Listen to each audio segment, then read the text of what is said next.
Changing needles is going to be key to the success of any sewing project.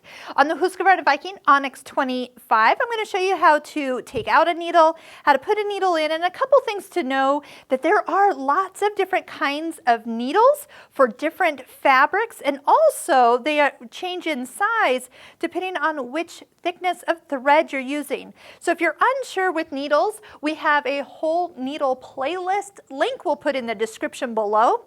But your local sewing machine store, wherever you bought your machine, can also help you with needles. Tell them what fabric you're using, maybe what technique you're doing, and they will hook you up with other needle sizes and types that will be appropriate.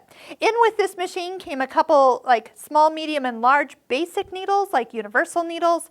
A jeans needle is showing in blue, which I like that they've added color coding now to our needles, and that's a little bigger one to go through thicker fabrics. And then also my absolute favorite is a stretch needle, because if you're working on any fabrics that have lycra in them or stickiness like elastic or Velcro, that stretch needle has a coating on them that happens to go through lots of weird fabrics. That's my 911 needle. You call me in a pinch, and that stretch needle is usually what will get you out of a bind. So once again, there are lots of needles and there's lots of information on the internet about needles, but you also need to change your needles on a regular basis. And I know people say, oh, well, I change my needle every 8 hours or every 6 hours. Well, tell you the truth, the actual sewing time on a needle is really hard to calculate, because if you think about how much you sew and how much you prep, cut, press, cut again, measure, pin, rip out, there's a lot more of that than actual sewing time. So 8 hours in your sewing room does not equal 8 hours of sewing. But here's how you can tell when your needle needs to be changed for sure. Number one, you're skipping stitches. If you're sewing along and your stitches don't look like they're connecting, change your needle. If your thread is breaking while you're sewing, change your needle. That's another one. If your thread, as you look at your stitching that you're doing, maybe there's like a little loop of thread and it's not laying as flat to the fabric as it should, that is easily an indication that you just need a new needle. There's nothing really wrong with your machine, but also to give it a little cleaning, take off the throat plate, remove it, clean out from underneath, and that will also make a big difference. If you hear your needle when it's sewing, sounds like it's tapping.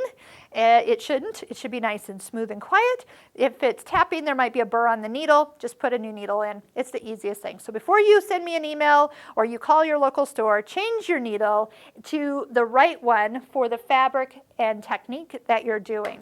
So here's how you can do it. Lift up your presser foot, and then as you kind of notice, if you slide some fabric even back underneath your foot, so if you were to accidentally lose a hold of your needle, it won't drop into the machine. I know you can get a hold of it, but that is the easiest. You could even lower the presser foot down to get a little bit more hold area if your hands are a little bigger, like mine are.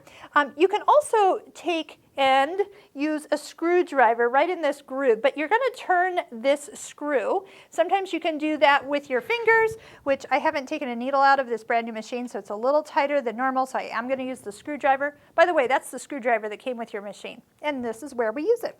So as you loosen it, go ahead and hold on to the needle, and then as you go to tighten it, you won't have to tighten it as much the next time. Now, when you go to take this out, you'll find your needle does have a flat side. And as we say, the flat side always faces to the back. Flat side to the back. So when I go to put this needle back in, one thing I encourage my students to do is actually put the point near the foot. So right where the needle would be going up and down in that foot, if you kind of put the point there, it's really easy to then come straight up to where it needs to actually go up into the holder.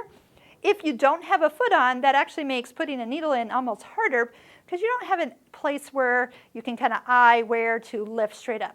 The other thing is you also need to make sure that your needle gets high enough. So if it stops and you think you're there and you tighten it and things don't work well, double check that you've put your needle as high up as possible. I can really feel that when I really get it all the way up there, I can do it. Here's the next thing. I want you to tighten this with your fingers from here on out. not the screwdriver, because you don't want to over tighten that.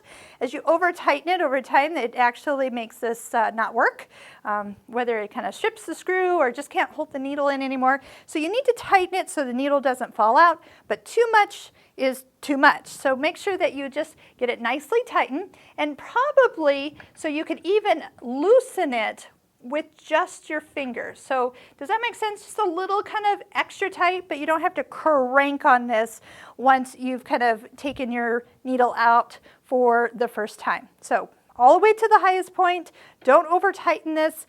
Over time, that's not good. And you will always have good success if you're changing your needles more often than you think you should. Check out those links to the needle videos we've created to help you understand which needles are right for which fabrics.